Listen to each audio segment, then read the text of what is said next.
ഇന്ന് നമ്മൾ കാണുന്ന കൊല്ലം കണ്ടോൺമെന്റ് മൈതാനം വെറുമൊരു മൈതാനമല്ല, അധികാരത്തിന് മുന്നിൽ തലകുനിക്കാത്ത ഒരു ജനതയുടെ പോരാട്ട വീര്യത്തിൻ്റെ സ്മാരകമാണ്. 1938 സെപ്റ്റംബർ 2 അന്ന് മൈതാനം ഇങ്ങനെയായിരുന്നില്ല. തോക്കുമേന്തി നിൽക്കുന്ന പട്ടാളക്കാരും മരിക്കാൻ തയ്യാറായി വന്ന 10,000-കണക്കിന് സ്വതന്ത്രദാഹികളും തമ്മിലുള്ള ഒരു വലിയ യുദ്ധഭൂമിയായിരുന്നു ഇവിടം. ഈ മണ്ണിനടിയിൽ അടിച്ചമർത്തപ്പെട്ടവന്റെ വിയർപ്പും സ്വാതന്ത്ര്യം കൊതിച്ചവന്റെ ചോരയുമുണ്ട്. അന്ന് തിരുവിതാംകൂർ ഭരിക്കുന്നത് ശ്രീജിത്ത് തിരുനാൾ മഹാരാജാവാണ്. പക്ഷേ അധികാരം മുഴുവൻ ദിവാൻ സർ CP രാമസ്വാമി അയ്യരുടെ കയ്യിലായിരുന്നു. ഏകാധിപത്യ ഭരണത്തിന് അറുതി വരുത്തുവാൻ, അടിമത്ത ഭരണം അവസാനിപ്പിക്കുവാൻ സ്വാതന്ത്ര്യസമര സേനാനികൾ തീരുമാനിച്ചു.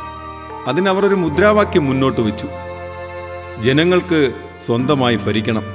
അങ്ങനെയാണ് സ്റ്റേറ്റ് കോൺഗ്രസ് ഉത്തരവാദ ഭരണ പ്രക്ഷോഭം പ്രഖ്യാപിക്കുന്നത്. അവരുടെ നേതൃത്വത്തിൽ നാടാകെ സമരങ്ങൾ പടരുകയാണ്. തിരുവിതാംകൂറിലാകെ അവകാശ സമരത്തിൻ്റെ തീക്കാറ്റ് വീശുന്ന കാലം.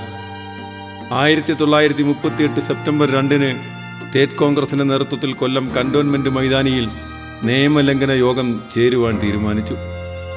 പക്ഷേ ദിവാൻ സർ CP രാമസ്വാമി അയ്യർ അതിന് അനുമതി നൽകിയില്ല.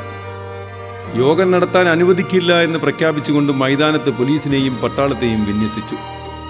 നിയമലംഘന സമരത്തിൽ പങ്കെടുത്താൽ വെടിവെപ്പുണ്ടാകുമെന്ന് പരസ്യ പ്രഖ്യാപനം നടത്തി. നിയമലംഘന യോഗം നടന്നാൽ കൊല്ലം പട്ടണമാകെ അന്നുകൊണ്ടില്ലാതായേക്കുമെന്ന ഭയം പട്ടണവാസികൾക്കുണ്ടാകുന്ന രീതിയിലുള്ള ഭീഷണി പ്രകടനം അന്ന് പട്ടാളത്തിന്റെ ഭാഗത്തു നിന്നുമുണ്ടായി. യോഗം നടക്കാതിരിക്കുന്നതിനുള്ള മുൻകരുതൽ എന്ന നിലയിൽ TM വർഗീസിനെയും GP നീലകണ്ഠനെയും നേരത്തെ തന്നെ പോലീസ് അറസ്റ്റ് ചെയ്തു. പ്രവർത്തകർ തലേന്ന് തന്നെ കൊല്ലത്ത് ക്യാമ്പ് ചെയ്തു തുടങ്ങിയിരുന്നു. പ്രധാന പ്രവർത്തകർ കോൺഗ്രസ് ക്യാമ്പായി തീരുമാനിച്ചിരുന്ന ഒഴിഞ്ഞുകിടന്ന GP നീലകണ്ഠന്റെ വീട്ടിൽ അടിയന്തര യോഗം ചേർന്നു. എന്തെല്ലാം അനിഷ്ട സംഭവങ്ങൾ ഉണ്ടായാലും പോലീസിന്റെയും പട്ടാളത്തിന്റെയും ഭീഷണി നേരിട്ടുകൊണ്ട് യോഗം നടത്തുമെന്ന് തന്നെ അവർ തീരുമാനിച്ചു. PG Varghese, MG Koshy, K Sukumaran എന്നിവരെ യോഗത്തിൽ നിയമലംഘന പ്രസംഗത്തിനായി നിയോഗിച്ചു. അന്നേ ദിവസം രാവിലെ മുതൽ തന്നെ യോഗത്തിൽ പങ്കെടുക്കുന്നതിനായി ജില്ലയുടെ വിവിധ ഭാഗങ്ങളിൽ നിന്നും എത്തിയവരെ കൊണ്ട് കൊല്ലം പട്ടണം നിറഞ്ഞു കവിഞ്ഞു. എന്നാൽ ആരും തന്നെ കണ്ടോൺമെന്റ് മൈതാനത്തേക്ക് പ്രവേശിക്കാതെ റെയിൽവേ സ്റ്റേഷൻ മൈതാനത്തും മറ്റും ക്യാമ്പ് ചെയ്തു. കണ്ടോൺമെന്റ് മൈതാനം മുഴുവനായും പോലീസ് വളഞ്ഞിരുന്നു. സ്ഥിതിഗതികൾ മനസ്സിലാക്കുന്നതിനായി കോൺഗ്രസ് പ്രവർത്തകരെ സൈക്കിളിൽ പല വഴികളിലൂടെ കണ്ടോൺമെന്റ് മൈതാനത്തേക്ക് അയച്ചു. അവർ നൽകിയ റിപ്പോർട്ട്: മൈതാനം പോലീസ് വളഞ്ഞിരിക്കുന്നു. കൊല്ലം നഗരമാകെ ആയിരക്കണക്കിന് ജനങ്ങൾ ക്യാമ്പ് ചെയ്തിരിക്കുന്നു. അനിഷ്ട സംഭവങ്ങൾ ഉണ്ടാകാതിരിക്കുന്നതിനായി 40 പേരെ ജാഥ അംഗങ്ങളായി തീരുമാനിച്ചു. വൈകിട്ട് 4 മണി കഴിഞ്ഞതും C കേശവന്റെയും കുമ്പളത്ത് ശങ്കുപിള്ളയുടെയും നേതൃത്വത്തിൽ ആ 40 പേരടങ്ങുന്നൊരു ജാഥ 2 വരിയായി മുദ്രാവാക്യം മുഴക്കി കണ്ടോൺമെന്റ് മൈതാനം ലക്ഷ്യമാക്കി മാർച്ച് ചെയ്തു. എന്നാൽ ജാഥ ചിന്നക്കടലെത്തിയപ്പോഴേക്കും 100 കണക്കിന് ആളുകൾ അതിനെ അനുഗമിച്ചു. റെയിൽവേ സ്റ്റേഷൻ മൈതാനം കഴിഞ്ഞതും ജാഥയ്ക്ക് മുന്നോട്ട് നീങ്ങാൻ പറ്റാത്ത വിധം ജനസമുദ്രമായി മാറി. ജാഥ കണ്ടോൺമെന്റ് മൈതാനത്തേക്ക് തിരിയുന്ന റോഡിലെത്തിയതും അന്നത്തെ ജസ്റ്റിസ് ഡാനിയൽ കുമ്പളത്ത് ശങ്കുപിള്ളയുടെ സമീപമെത്തി. അദ്ദേഹം ശങ്കുപിള്ളയുമായി സംസാരിച്ചു. ശങ്കുപിള്ളേ, നിങ്ങളുടെ ഈ പ്രകടനവും യോഗവും ശരിയായ തീരുമാനമല്ല. സ്നേഹം കൊണ്ട് പറയുന്നതാണ്. നിങ്ങൾ മൈതാനത്തേക്ക് കടക്കാൻ ശ്രമിച്ചാൽ വെടിവെപ്പ് നടക്കും. ഇവിടെ വെച്ച് മടങ്ങുന്നതാണ് നിങ്ങൾക്കും ഈ ജനക്കൂട്ടത്തിനും നല്ലത്. അപ്പോൾ തന്നെ ധീരനായ ശങ്കുപിള്ളയുടെ മറുപടി: എന്തു തന്നെയായിരുന്നാലും ഞങ്ങൾ പിൻവാങ്ങാൻ ഉദ്ദേശിക്കുന്നില്ല. എന്തും വന്നുകൊള്ളട്ടെ. ജന്മദേശത്തിനായി എന്തും നേരിടുവാനാണ് ഞങ്ങൾ തീരുമാനിച്ചിട്ടുള്ളത്. ശങ്കുപിള്ളയുടെ ഉറച്ച നിലപാടറിഞ്ഞതും ജസ്റ്റിസ് പിൻവാങ്ങി. ജാഥ മുന്നോട്ട് നീങ്ങി. മൈതാനത്ത് നിന്ന് തൊട്ടു മുൻപ് പട്ടാളം തോക്കുമുയർത്തി പിടിച്ചുകൊണ്ട് ജാഥയ്ക്കെതിരെ മാർച്ച് ചെയ്തു. ജനക്കൂട്ടം പിന്നിലേക്കും രക്ഷപ്പെടാൻ കഴിയത്തക്ക വിധമുള്ള മറ്റ് സ്ഥലങ്ങളിലേക്കും ഒഴിഞ്ഞു മാറാൻ തുടങ്ങി. എങ്കിലും ജാഥ മുന്നോട്ട് തന്നെ നീങ്ങി. എന്നാൽ പെട്ടെന്നെന്തോ നിർദ്ദേശം കിട്ടിയതുപോലെ പട്ടാളം തിരിഞ്ഞ് മൈതാനത്തേക്ക് പാസ് ചെയ്തു. അങ്ങോട്ട് ചെല്ലുന്ന ജാഥയെ അവിടെ വെച്ച് നേരിടാം എന്നതായിരുന്നു അവരുടെ ലക്ഷ്യം. മൈതാനം അടുക്കുംതോറും വെടിവെപ്പ് ഭയന്ന് ജാഥയെ അനുഗമിച്ചിരുന്ന ജനസമുദ്രം കൊഴിയാൻ തുടങ്ങി. എന്നാൽ ജാഥ മുന്നോട്ട് തന്നെ നീങ്ങി. മൈതാനത്തിന്റെ പ്രവേശന കവാടമെത്തിയതും പോലീസ് തടഞ്ഞു. നിയമലംഘന പ്രസംഗം നടത്താൻ നിയോഗിച്ചിരുന്ന MG കോശിയെയും PG വർഗീസിനെയും K സുകുമാരനെയും അറസ്റ്റ് ചെയ്തു. എന്നാൽ അവർ അവിടെ നിന്ന് തന്നെ ഉച്ചത്തിൽ പ്രസംഗിച്ചു. അന്നൊക്കെ സ്റ്റേറ്റ് കോൺഗ്രസിന്റെ പ്രസംഗങ്ങൾ നടക്കുമ്പോൾ സർ CP നിർദ്ദേശപ്രകാരം ചെണ്ട കൊട്ടി അലങ്കോലപ്പെടുത്തുക എന്നൊരു പരിപാടി ഉണ്ടായിരുന്നു. ചെണ്ടമേളക്കാർ കൊട്ടു തുടങ്ങി. കെ സുകുമാരൻ പ്രസംഗിച്ച് തുടങ്ങിയത് തന്നെ ഇങ്ങനെയായിരുന്നു: ഒരു ഈഴവൻ ഡിസ്ട്രിക്ട് മജിസ്ട്രേറ്റ് ആയിരിക്കുന്ന ഈ കൊല്ലത്ത് സ്റ്റേറ്റ് കോൺഗ്രസ് യോഗം കൊട്ടിത്തോൽപ്പിക്കാമെന്ന് കരുതുന്നത് വിഡ്ഢിത്തമാണ്. അന്ന് M. ഗോവിന്ദനാണ് ജില്ലാ മജിസ്ട്രേറ്റ്. അതേസമയം മൈതാനത്തിന് പുറത്തു നിന്ന ജനം പോലീസിനെതിരെ കല്ലേറ് തുടങ്ങി. റിസർവ് ക്യാമ്പ് മുതൽ ഇന്നത്തെ QAC ബിൽഡിംഗ് വരെയും ഹോട്ടൽ നീല ജംഗ്ഷൻ മുതൽ കർബല ജംഗ്ഷൻ വരെയുമുള്ള മൈതാനം പോലീസ് കയ്യേറിയിരുന്നു. ആയുധധാരികളായ പോലീസ് യോഗം കൂടാനുള്ള മൈതാനത്തിനകത്ത് 2-3 വരികളായി അണിനിരന്നു.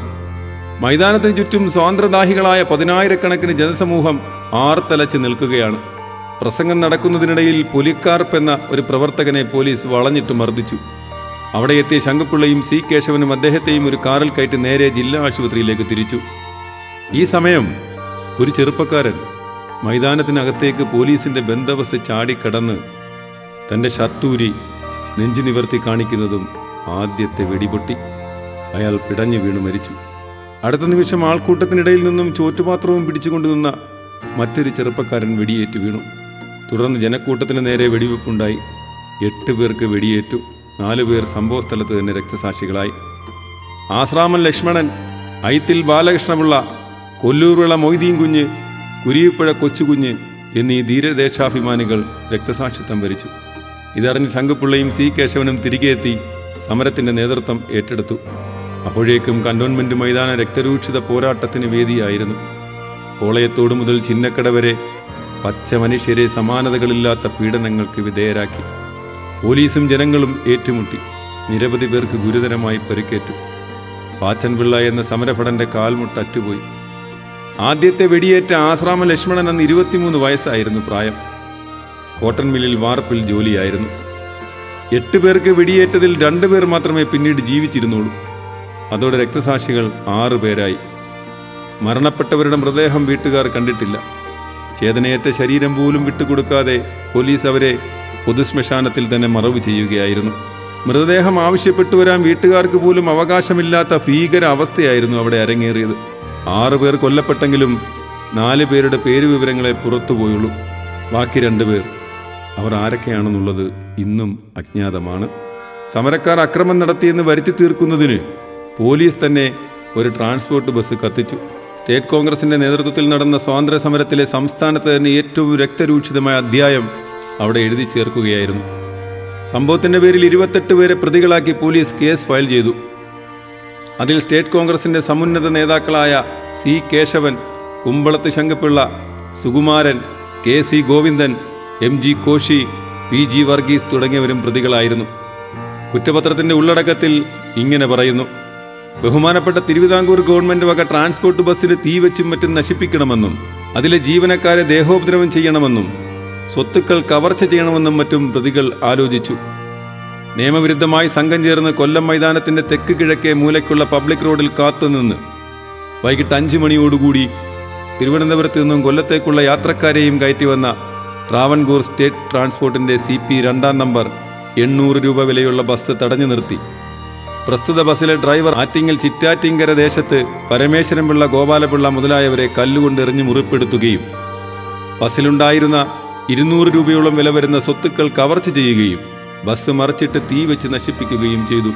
കേസിൽ 1, 3 മുതൽ 7 വരെ പ്രതികളായ K.C. Govindan, C. Keshavan, കുമ്പളത്ത് Shankupillai, M.G. Koshy, P.G. Varghese, പത്രാധിപർ Sukumaran എന്നിവരെ 3 കൊല്ലം വീതം കഠിന തടവിനും 50 രൂപ വീതം പിഴയടക്കുന്നതിനും പിഴയടയ്ക്കാത്ത പക്ഷം 2 മാസം കൂടി തടവ് ശിക്ഷിച്ച് 8ഉം 10ഉം പ്രതികളെയും 15 മുതൽ 17 വരെ പ്രതികളെയും 27-ാം പ്രതിയെയും 2 കൊല്ലം വീതം കഠിന തടവിനും 25 രൂപ പിഴയടയ്ക്കാനും ഇല്ലെങ്കിൽ ഓരോ മാസം തടവിനും കൂടി ശിക്ഷിച്ച് ഇബ്രാഹിംകുട്ടി, സേവ്യർ, ജോർജ് മിക്കായേൽ, കൊച്ചുജ്യോതി ദാമോദരൻ, പട്ടത്തുവിള കൊച്ചു നീലകണ്ഠൻ, മങ്ങാട് വാസുദേവൻ, 12ഉം 13ഉം പ്രതികളായ ഫാസിൽ സേട്ട്, തോമസ് സാമുവൽ എന്നിവരെ ഓരോ കൊല്ലത്തെ വെറും തടവിനും 25 രൂപ പിഴയും ശിക്ഷിച്ച് പിഴയില്ലെങ്കിൽ 1 മാസം തടവിനും ശിക്ഷിക്കേണ്ടതാണ് എന്ന് കേസ് ചാർജ് ചെയ്തു.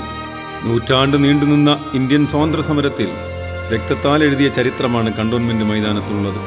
അതിനും മുമ്പ് 1915 ജീവിതകാലം മുഴുവൻ കഴുത്തിൽ കല്ലുമാല തൂക്കിയിട്ട് ജീവിക്കാൻ വിധിക്കപ്പെട്ട അധസ്ഥിത വിഭാഗത്തിന്റെ പോരാട്ടത്തിന്റെ പരിസമാപ്തി കന്റോൺമെന്റിൽ വെച്ചായിരുന്നു. നാണം മറയ്ക്കാൻ കഴുത്തിൽ തൂക്കിയിട്ടിരുന്ന കല്ലുമാല ഹരിജനങ്ങൾ പൊട്ടിച്ചെറിഞ്ഞത് കന്റോൺമെന്റ് മൈതാനത്തായിരുന്നു. കല്ലുകളുടെ ഒരു മല തന്നെ അക്കാലത്തുണ്ടായിരുന്നു എന്നാണ് പറയപ്പെടുന്നത്. അതിനും മുമ്പ് വേലുത്തമ്പി ദളവയ്ക്കെതിരെ ബ്രിട്ടീഷുകാർ നടത്തിയ ആക്രമണത്തിന്റെ സൈനിക ആസ്ഥാനവും കന്റോൺമെന്റായിരുന്നു. ഇതുപോലെ രണസ്മരണകളിരമ്പുന്ന ചോര കൊണ്ട് ചരിത്രമെഴുതിയ നിരവധി മണ്ണുകളിലൂടെയാണ് നമ്മൾ കഥയറിയാതെ നടന്നു നീങ്ങുന്നത്. അവിടങ്ങളിൽ ഉറഞ്ഞുപോയ ചോരയാണ് നമുക്ക് സ്വാതന്ത്ര്യം വാങ്ങി നൽകിയത്. മനുഷ്യനെ വിവേചനപൂർണമായി അകറ്റി നിർത്താൻ ശ്രമിക്കുന്ന ഈ കാലത്ത് നമുക്ക് മറക്കാതെയിരിക്കാൻ ഇങ്ങനെയുള്ള കഥകൾ ഉയർന്നു വരിക തന്നെ വേണം.